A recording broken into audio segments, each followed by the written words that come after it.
హైదరాబాద్లో అర్ధరాత్రి నారాయణ విద్యార్థులు వీరంగం సృష్టించారు. నిజాంపేట్ క్రాస్ రోడ్లోని నారాయణ కాలేజీలో ఔటింగ్ ఇవ్వలేదని సిబ్బందికి విద్యార్థుల మధ్య గొడవ తలెత్తింది. హాస్టల్ గేట్కు తాళాలు వేసి 3 ఫ్లోర్లలోని ఫర్నిచర్ లైట్లను విద్యార్థులు ధ్వంసం చేశారు. పోలీసులను సైతం లోనికి రాకుండా గేట్లకు తాళాలు వేశారు. సిబ్బందిని కూడా ఓ గదిలో నిర్బంధించారు. అడ్డుకున్న పోలీసులపైన రాళ్లు రువ్వే ప్రయత్నం చేశారు.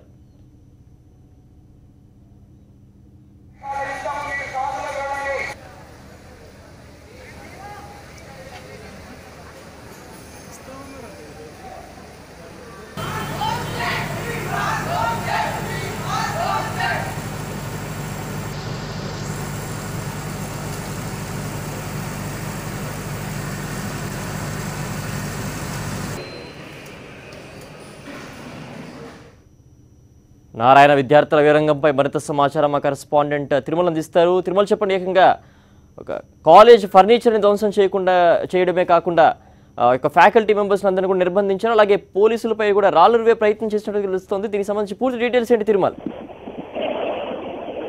ఏదైతే నిజాంపేటలోని నారాయణ జూనియర్ కళాశాల విద్యార్థులు ఒక్కసారిగా గత కొంతకాలంగా తమని ఔటింగ్ ఇవ్వకుండా యాజమాన్యం తీవ్ర వేధింపులకు గురి చేస్తున్నట్టు ఒక్కసారి కూడా ఆందోళన దిగడం జరిగింది. దాదాపు 10 గంటల ప్రాంతాల్లో భోజనం చేసిన అనంతరం విద్యార్థులందరూ కూడా ఒక్కసారిగా రోడ్డుపైకి రావడం జరిగింది. కాలేజీ లోపల ఉన్నటువంటి సిబ్బంది ఒక రూమ్ లో బంధించినటువంటి విద్యార్థులు కాలేజీ ఫర్నిచర్ ని పూర్తిగా ధ్వంసం చేయడం జరిగింది. ఈ సమాచారం అందుకున్నటువంటి పోలీసులు సంఘటన స్థలానికి చేరుకొని దాన్ని అదుపు చేసే ప్రయత్నం చేశారు. అయితే దాదాపుగా కాలేజీ లోపల ఉన్నటువంటి ఫర్నిచర్ ని పూర్తిగా ధ్వంసం చేసినటువంటి విద్యార్థులు తెల్లవారుజామున 5 గంటల ప్రాంతంలో శాంతించడం జరిగింది.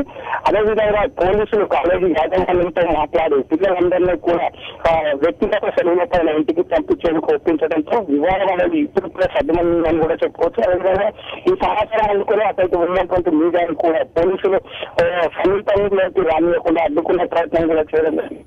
విద్యార్థులు ఒక్కసారిగా 100 మంది విద్యార్థులు ఆందోళన చేస్తున్నారు. మీడియా కనుక అక్కడికి వచ్చినట్టయితే ఆందోళన మరింత ఉధృతం చేస్తారంటూ కూడా పోలీసులు అడ్డుకోవడం జరిగింది.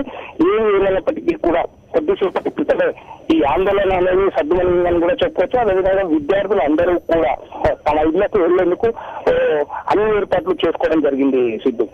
ఓకే తిరుమల.